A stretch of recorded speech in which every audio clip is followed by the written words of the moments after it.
ई आकाशवाणी गोरखपुर है। अब रउआ सभे वेद प्रकाश पाठक से समाचार सुनी। प्रधानमंत्री नरेंद्र मोदी हर घर तिरंगा अभियान मजबूत कैले के आह्वान कैले हमें। एह बरिस देश आज़ादी का अमृत महोत्सव मना रहा हो। ट्वीट संदेशा में श्री मोदी लोगिन से 13 से 15 अगस्त ले अपने घरन पर राष्ट्रीय ध्वज तिरंगा फहरौले के अपील कैले हमें। प्रधानमंत्री कहना कि आज के दिन यानी 22 जुलाई को हमनी के इतिहास में खास जगह हो। बरिस 1947 में अजुए के दिने राष्ट्रीय ध्वज तिरंगा अंगीकार कैल गयल है। मुख्यमंत्री योगी आदित्यनाथ प्रदेशवासियन के राष्ट्रीय झंडा अंगीकरण दिवस का बधाई दिले हमें। वहाँ के लोगिन से हर घर तिरंगा अभियान में शामिल भइले का आग्रह कैले हैं। अब हर घर की छत पर शान से फहरेगा तिरंगा, गुनगुनाए जाएंगे नव विकास के गीत। आन बान शान का प्रतीक राष्ट्रध्वज तिरंगा। आइए आजादी के अमृत महोत्सव के पावन अवसर पर इस स्वाधीनता दिवस हर घर फहराते हैं तिरंगा और लेते हैं भव्य और सशक्त भारत के निर्माण का संकल्प। आइए हर घर फहराएं तिरंगा।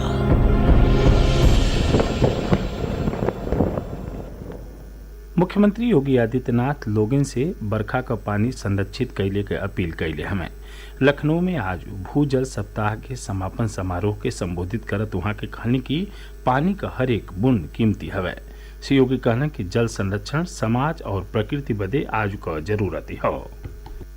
वर्षा की एक एक बूंद पानी का और जल संरक्षण का, घर का पानी घर में और खेत का पानी खेत में, पवित्र भाव के साथ अगर हर व्यक्ति इसको एक मिशन मोड पर लेकर के जल की एक एक बूंद की कीमत को समझने लग जाएगा तो आने वाले समय में जीव सृष्टि के लिए, जंतु सृष्टि के लिए किसी भी प्रकार का संकट नहीं खड़ा होगा। और इस भाव के साथ हम सबको जुड़ना होगा। मेरा आह्वान होगा पूरे प्रदेश वासियों से कि जो आंदोलन, जो अभियान वर्तमान में एक एक बूंद जल की जो हमारे पास पहले से भूगर्भीय जल है, इस भूगर्भीय जल को संरक्षित करने के लिए, सुरक्षित करने के लिए और इसकी उतनी ही मात्रा में उपयोग करें जितना आवश्यक है।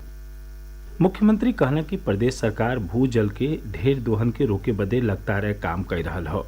वहाँ के कहने की सरकार पिछला 5 बरिस में प्रदेश में भूजल के देखत संवेदनशील विकास खंडन के सामान्य विकास खंडन में बदलने में सफल रहा हो। वहाँ के कहने की 60 से बेसी नदियन के पुनर्जीवित कैल गयल हो।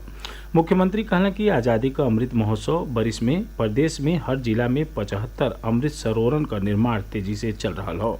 वहाँ के कहने की प्रदेश सरकार वर्षा जल संचयन बदे शहरी इलाकन में बढ़हन आवासीय योजनन और सरकारी भवन निर्माण में बरखा के पानी के संरक्षण के व्यवस्था के अनिवार्य कई दिले हवे। राज्यपाल आनंदीबेन पटेल श्रीमती द्रौपदी मुर्मू के राष्ट्रपति निर्वाचित भइले पर बधाई दिले हैं। अपने संदेशा में राज्यपाल कहलिन कि श्रीमती मुर्मू जनजातीय गौरव और नारी सशक्तिकरण का प्रतीक हैं। मुख्यमंत्री योगी आदित्यनाथ हो श्रीमती मुर्मू के राष्ट्रपति चुनाव में जीत का बधाई दिले हमें। श्री योगी कहने कि उनकर विजय नया भारत का सर्वसमावेशी और सर्वस्पर्शी स्वरूप के प्रति अपार जनविश्वास और एक भारत श्रेष्ठ भारत के भाव का जीवंत तस्वीर हो। श्रीमती द्रौपदी मुर्मू देश का 15वीं राष्ट्रपति निर्वाचित भइल हैं। वो एह पद पर आसीन होखे वाली पहली जनजातीय महिला और सबसे कम उम्र का राष्ट्रपति हैं। काली संझा पूरा भइल मतगणना में श्रीमती मुर्मू के 64% और विपक्ष का उम्मीदवार यशवंत सिन्हा के 36% वोट मिलल।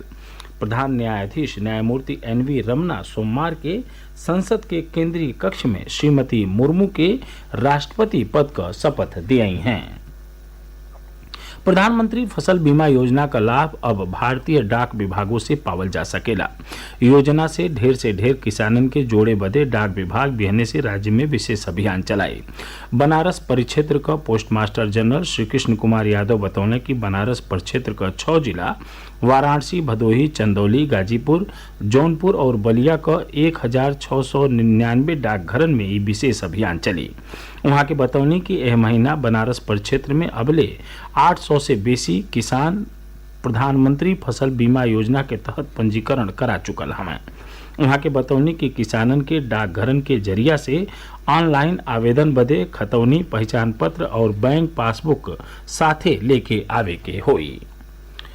केंद्रीय माध्यमिक शिक्षा बोर्ड सीबीएसई आज 10वीं और 12वीं कक्षा का रिजल्ट घोषित कर दिहलस। 12वीं कक्षा में 92.71% विद्यार्थी पास भइल हमें, वहीं 10वीं कक्षा में 94.4% विद्यार्थी पास भइल हमें।